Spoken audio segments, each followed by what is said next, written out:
Yo brother, balik lagi bareng gue Nanda Sugiono di channel Bridge of Blue. Semoga kalian selalu sehat dan bahagia selalu.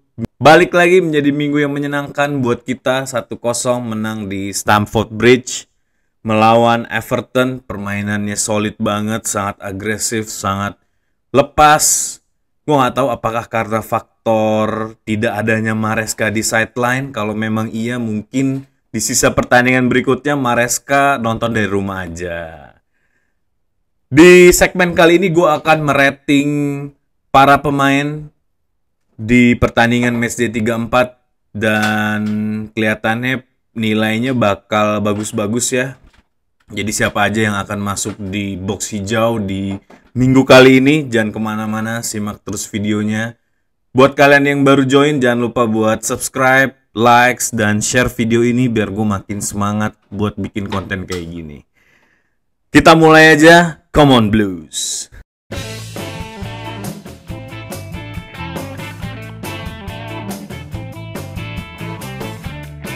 Yes, 1-0 Nicholas Jackson akhirnya berhasil mencatatkan namanya di papan skor. Setelah puasa gol lebih dari 10 pertandingan di matchday ke-34 ini, Jackson kembali garang. Tendangannya dari luar kotak penalti. Wow, what a strike yang menurut gue. Naluri strikernya telah kembali dan semoga dia bisa konsisten untuk menjadi seorang striker nomor 9 yang mematikan di Premier League. Pertandingan menurut gue perfect di matchday ke-34 ini. Dengan tidak adanya Maresca, kelihatannya para pemain juga bermain lebih lepas. Atau memang Maresca sudah belajar untuk menginstruksikan para pemain untuk bermain lebih menyerang, nggak lagi fokus ke possession. Kalau kita lihat secara statistik, memang possession Chelsea ini sedikit berkurang daripada average match yang pernah kita jalanin di musim ini. Hanya menguasai bola sebesar 55% dengan shoot on target yang persentasenya naik jauh, sekitar 70% dari average, karena biasanya kita hanya memiliki shoot on target setengah dari total shoot yang terjadi. Tapi di pertandingan kali ini, dari 10 attempt kita berhasil membuat 7 shoot on target, yang berarti permainan kita menjadi sangat jauh lebih efektif dari sebelumnya. Dan terbukti kita juga pas nonton bisa ngelihat bagaimana Chelsea membombardir pertahanannya Everton. Menurut gue itu menjadi salah satu stepping stone buat Chelsea untuk lebih matang lagi di sisa musim ini ya. Secara pergerakan para pemain dan statistik permainan, Chelsea memang sangat menguasai sepanjang permainan. Hampir terutama di babak pertama tuh hampir seluruh menit Chelsea menguasai bola dan mengancam gawangnya Everton. Bahkan seingat gue di babak pertama Everton tidak memiliki attempt satupun ke gawangnya Robert Sanchez. Tapi kondisi berubah di babak kedua, di mana Everton bermain lebih menyerang sehingga banyak terjadi beberapa kali tendangan ke arah gawang Sanchez, dan luar biasanya Sanchez menjadi penyelamat gawang kita dengan sangat efektif dan sangat on point. Save-nya Sanchez ini menurut gue luar biasa di pertandingan di matchday ke-34 ini ya. Tanpa Sanchez mungkin kita sudah kebobolan, bahkan mungkin kita bisa juga jadi kalah di pertandingan kali ini. Cuma yang gua ingat ada 3 atau 4 save yang bener-bener luar biasa dan sangat krusial, terutama di menit ke-87 kalau nggak salah ya. Itu ada save yang tip in-nya Sanchez yang menurut gua luar biasa. Bravo Sanchez. Di video gue sebelumnya gue berharap Sanchez tidak melakukan blunder, tapi gue nggak mengekspektasikan bahwa permainan Sanchez bakal sangat solid di matchday ke-34 ini. Keren. Man of the match di pertandingan kali ini adalah Marc Cucurella. Memang secara workload, secara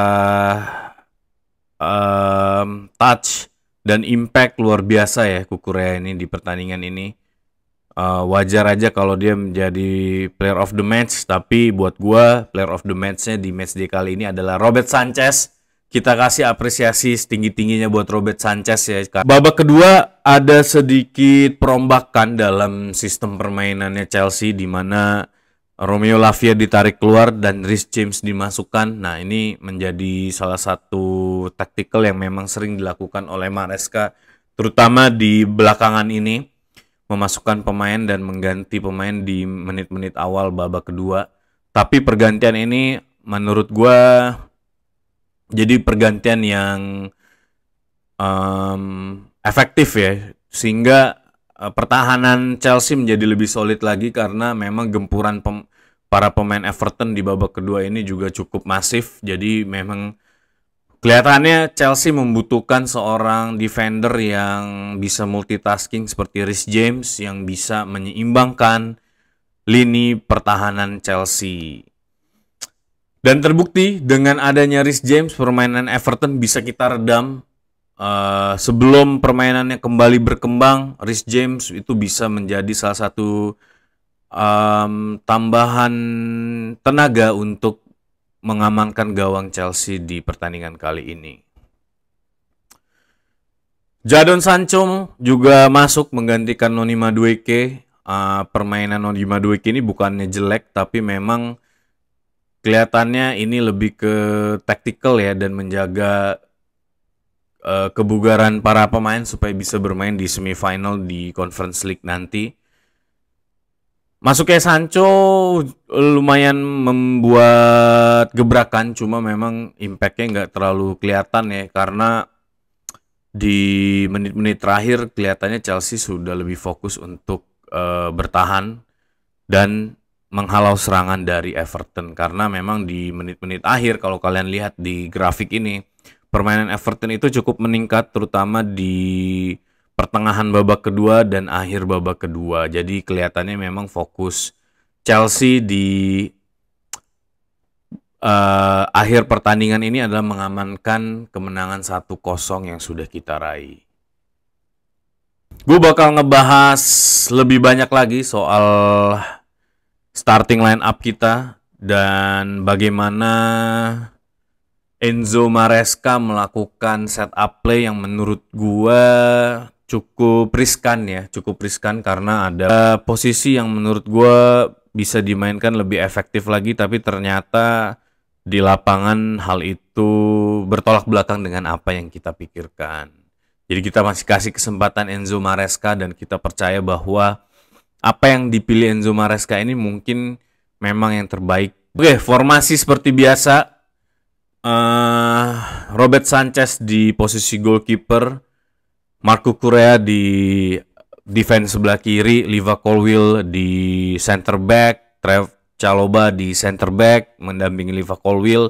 Di posisi bek kanan ada Caicedo yang mengisi pos Reece James di pertandingan kali ini. Ini yang gue bilang agak sedikit riskan karena memang kita nggak punya Malo Gusto karena ada cedera, tapi menurut gue James cukup fit untuk dimainkan. Mungkin karena tactical strategi dipilihlah Caicedo untuk mengisi di posisi bek kanan. Di lini tengah ada Romeo Lavia yang baru kembali dari cedera dan permainannya menurut gue juga bagus banget. Ada Enzo Fernandez, ada Pedro Neto, ada Cole Palmer, Noni Madueke, dan Nicholas Jackson. Kita mulai aja dari posisi goalkeeper. Tentu gue akan kasih box hijau buat Robert Sanchez di pertandingan ini, karena dia menurut gue adalah man of the match sesungguhnya di matchday ke-34 ini. Reading the game-nya top, antisipasinya top, save-nya juga top banget, permainannya solid. Tidak ada kesalahan sedikit pun. Ada beberapa kali dia melakukan aksi yang cukup menegangkan menurut gue. Tapi itu juga masih oke, masih di tahap normal. Dan Robert Sanchez ini berhasil menjadi bener-bener tembok yang kokoh di pertandingan kali ini ya. Box hijau buat Robert Sanchez. Marc Cucurella Permainannya juga sangat solid, energinya kerasa banget karena memang para pemain Chelsea bermain sangat lepas di matchday ketiga 4 ini, dan salah satu yang gua happy banget melihat pertandingan ini bahwa DNA Chelsea sebagai tim itu kelihatan kembali di tim di matchday ke-34 ini, dan permainan Cucurella ini adalah salah satu motor yang membuat semangat itu kelihatannya terus membara ya, karena sepanjang permainan dia tidak pernah kenal lelah, terus juga dia memiliki tackle yang luar biasa menurut gue. Kalau kita lihat di sini di heat map-nya, Cucurella ini banyak fokus di half field dan area pertahanan ya. Bermain 90 menit dengan clearance-nya terjadi 2 kali, shoot block-nya 1 kali, interception-nya 1 kali, tackle-nya 4 kali ya. Dan akurat pass-nya memiliki rating 94%. Touch-nya 97 kali, berarti 97 kali bola mengalir ke Cucurella, dan itu luar biasa menurut gue sepanjang 90 menit. Artinya hampir setiap 1 menit Cucurella berhasil mengalirkan bola ke lini pertahanannya Everton.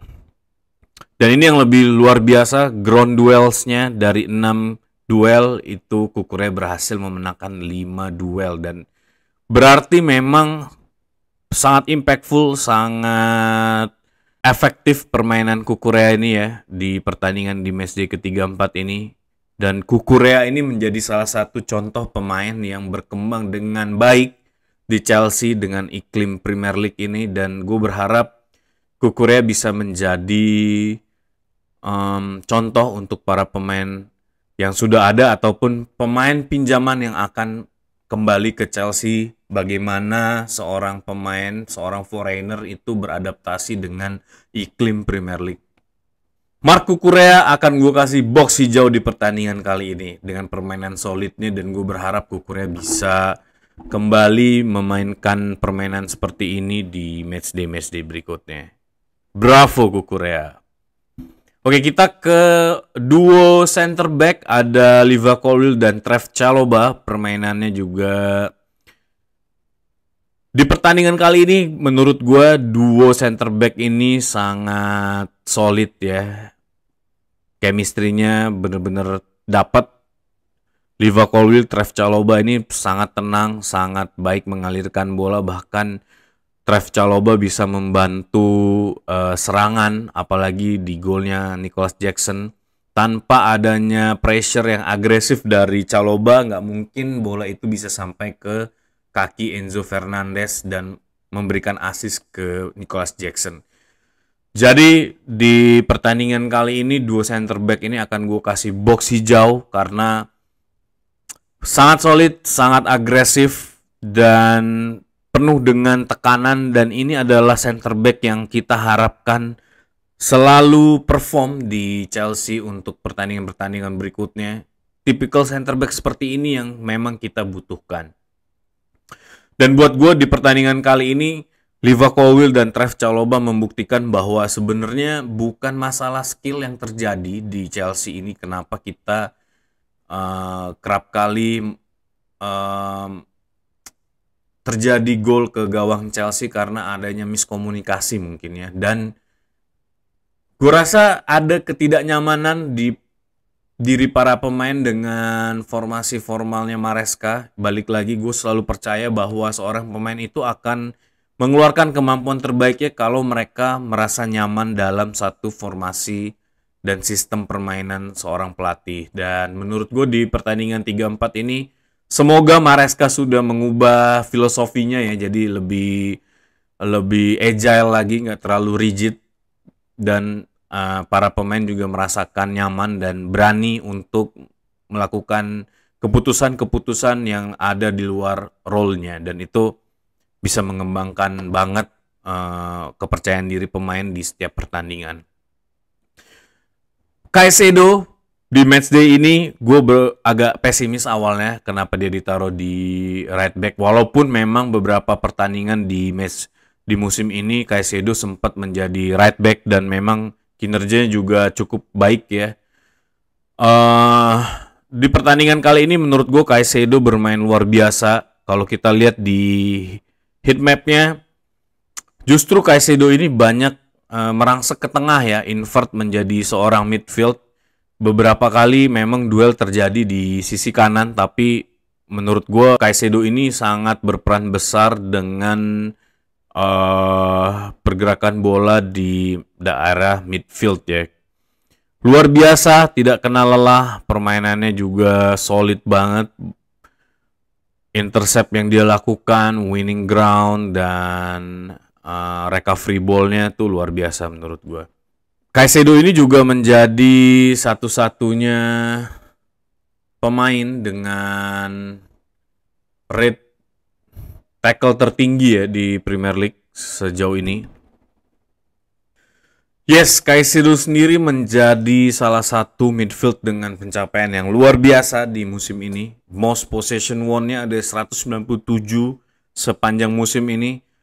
Caicedo juga berada di second most tackle, itu ada 100 tackle dengan second most interception di musim ini 47, dan third most duel won di musim ini dengan 207. Dan kita sepakat bahwa Caicedo ini adalah salah satu best midfield di Premier League ya musim ini, dan gue bersyukur banget kita bisa mendapatkan pemain seperti Caicedo ini yang bisa meng-carry over permainan dan tim dengan skill dan kemampuannya dan fisiknya yang nggak pernah kenal lelah. Itu luar biasa menurut gue. Di pertandingan kali ini Caicedo akan gue kasih box hijau. Permainannya solid dan benar-benar impactful di pertandingan kali ini. Kita ke Enzo Fernandez. Enzo Fernandez tentu menjadi pemain yang selalu outstanding ya di setiap pertandingan. Enzo Fernandez melakukan assist untuk Nicholas Jackson di pertandingan kali ini dengan visinya yang menurut gue luar biasa, karena sepersekian detik dia bisa melihat celah di pertahanannya Everton dan langsung memberikan assist ke Nicholas Jackson yang berhasil diselesaikan dengan sangat manis. Permainannya juga seperti biasa, passing-passing yang efektif dan possession yang bagus. Gua melihat perkembangan Enzo Fernandez ini luar biasa. Dia setelah menemukan pola permainannya yang menurut gue cukup bagus, karena dia tidak lagi lama menahan bola, dan itu membuat dia menjadi mampu mengeluarkan sisi kreatifnya ya, luar biasa. Box hijau buat Enzo Fernandez. Romeo Lavia walaupun bermain 60 menit tapi impactnya luar biasa buat tim. Setelah lama cedera, Romeo Lavia ini seperti tidak pernah absen ya dalam permainan Chelsea. Di tim ini dia langsung menemukan chemistry-nya, dia langsung menjadi salah satu pemain yang penuh impact di pertandingan kali ini. Duelnya luar biasa, menang. Tackle-nya, interception, dan beberapa variabel yang menurut gue kita bisa katakan bahwa Romeo Lavia ini seakan-akan tidak pernah mengalami cedera ya. Permainannya solid banget di matchday ke-34 ini. Kalau kita lihat touch-nya Romeo Lavia ini ada 46 touch. Ground duelnya itu ada 7 dengan 3 kali kemenangan. Aerial duelnya 3. Possession loss-nya itu ada 7 kali ya. Interception-nya 2 kali, tackle-nya 2 kali. Tapi overall untuk pemain yang baru sembuh dari cedera, memang untuk menampilkan performa terbaiknya tentu Lavia akan butuh waktu. Tapi melihat permainannya di matchday ke-34 ini sih gue merasa nggak butuh waktu lama buat Romeo Lavia buat kembali ya. Dan semoga Romeo Lavia tidak mengalami cedera lagi ya. Buat gue di pertandingan kali ini Romeo Lavia akan gue kasih box kuning. Mungkin butuh sedikit agresivitas ya ditambahkan di Romeo Lavia ini supaya bisa masuk ke box hijau. Cuma kita juga harus paham bahwa dia baru sembuh dari cedera. Jadi mungkin butuh waktu untuk berani kontak fisik dan permainan keras ya. Noni Madueke, wow, di pertandingan kali ini Noni Madueke menurut gue luar biasa. He is back, performnya kembali, berani mengambil keputusan, berani keluar dari arealnya, masuk ke sisi tengah pertahanannya. Everton melakukan shoot, very efektif, nggak ada lagi crossing-crossing yang waste. Cepet banget permainannya, menurut gue box hijau buat Noni Madueke di pertandingan kali ini. Pedro Neto, it's the same, walaupun tidak se-impactful di pertandingan melawan Fulham, tapi Pedro Neto juga memainkan permainan yang keras, agresif, dan cepat. Gue inget banget dribbling yang dia lakukan melewati para pemain bertahannya Everton, itu luar biasa. Walaupun di final third Everton kelihatannya udah habis tenaga ya, nafasnya juga udah habis, tapi semangatnya untuk memberikan permainan terbaik buat Chelsea ini, gue sangat mengapresiasi Pedro Neto. Box hijau buat Pedro Neto di matchday ke-34 ini. Cole Palmer, gue melihat dengan adanya formasi Caicedo di right back ini dan posisi Romeo Lavia di tengah membuat Enzo Fernandez dan Cole Palmer ini bermain lebih cenderung melebar, dan itu baik buat Cole Palmer menurut gue karena dia mendapatkan areal space yang luas dan dia bisa memaksimalkan kemampuannya. Dan kita lihat di matchday 34 ini walaupun dia tidak memiliki GA, tapi menurut gue permainannya udah lebih baik daripada sebelumnya. Touch-nya juga lebih baik, terus juga areal recovery-nya juga lebih baik.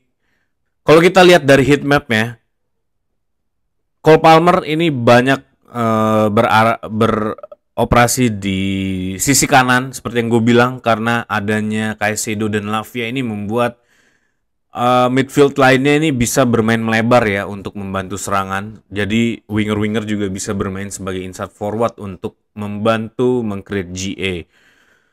48 touch dengan accurate pass 29/34 ya, jadi 85%. Melakukan 3 cross dan 2 cross berhasil.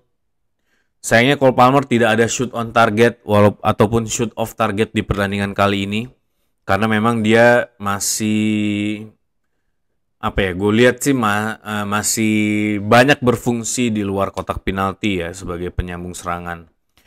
Walaupun masih banyak possession loss-nya, tapi Cole Palmer, gue cukup optimis Cole Palmer ini akan kembali lagi ke performnya kalau memang skema seperti ini yang dimainkan ya. Gue akan masukkan Cole Palmer ke box kuning karena performanya tidak seperti biasanya, tapi seperti yang gue bilang di video-video gue sebelumnya, Cole Palmer ini walau bagaimanapun masih pemain terbaik Chelsea sepanjang musim ini guys. Nicholas Jackson, menurut gue Nicholas Jackson bermain sangat efektif ya. Nicholas Jackson ini kalau dia mendapatkan kepercayaan dirinya kembali, gue rasa Nicholas Jackson ini akan bermain lebih efektif. Di pertandingan kali ini memang di babak pertama dia punya kepercayaan diri yang luar biasa ya, apalagi setelah terjadinya gol. Terus juga ada beberapa kesempatan yang dia hampir aja membuat scrimmage, tapi di babak kedua permainannya cukup menurun. Kembali lagi permainannya sebagai jangkar dan bermain di central attack Chelsea.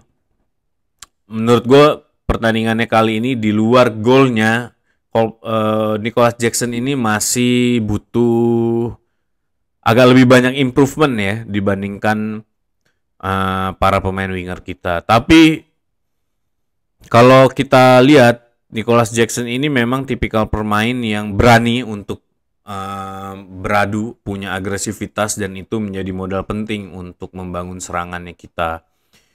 Karena Nicholas Jackson sudah bikin gol, gue akan masukkan dia ke box hijau. Dan semoga di pertandingan berikutnya Nicholas Jackson bisa kembali mencatatkan namanya di papan skor. Itu dia guys, 11 pemain yang telah gue rating, kebanyakan box hijau karena memang permainannya solid banget. Enzo Maresca, karena dia di ban, maka kita tidak akan merating Enzo Maresca, tapi dari total overall permainan sepanjang 90 menit, substitutionnya gue acungin jempol. Plan substitutionnya bagus banget, dimana Reece James masuk menggantikan Romeo Lavia itu adalah salah satu twist yang sangat baik ya dari sisi permainan dan sisi formasi, sehingga Everton tidak bisa mengembangkan permainannya lebih jauh lagi. Buat gue pertandingan 3-4 ini adalah pertandingan yang baik, diselesaikan dengan bagus, dan kita mendapatkan 3 poin. Perjalanan kita masih panjang. Next match kita akan bermain di semifinal UEFA Conference League melawan Djurgården ya. Ini udah pasti menang lah, udahlah, nggak usah kita bahas lah. Masa iya nggak menang sih? Kita akan bicara soal final aja nanti. Apakah kita akan bertemu Real Betis atau Fiorentina ya di final UEFA Conference League. Semifinal ini kalau nggak menang, berarti memang kita nggak layak untuk juara Conference League. Di matchday ke-35 kita akan berhadapan dengan Liverpool dan kemungkinan besar kita akan menjadi guard of honor-nya Liverpool. Mungkin ini bukan hal yang buruk ya, dengan adanya guard of honor itu semoga para pemain juga punya eager yang lebih lagi untuk menjadi juara setelah melihat Liverpool, dan gue yakin Liverpool akan menang melawan Spurs. Tim yang bener-bener ayam sayur ini bakal dibantai oleh Liverpool kayaknya malam ini ya. Kita lihat aja, kalau misalnya Spurs berhasil menahan imbang pun, Liverpool tetap akan juara di malam ini. Oke, final match kita masih banyak banget, masih ada 4 lagi di Premier League untuk mengamankan UCL spot, dan semoga kita bisa memenangkan semua pertandingannya. Balik lagi bareng gue Nanda Sugiono di channelnya Bridge of Blue di next video. Buat kalian yang baru join, jangan lupa buat subscribe, likes, dan share video ini. Komen di bawah kira-kira pendapat kalian bagaimana terhadap pertandingan di matchday ke-34 lagi. Tetap dukung Chelsea.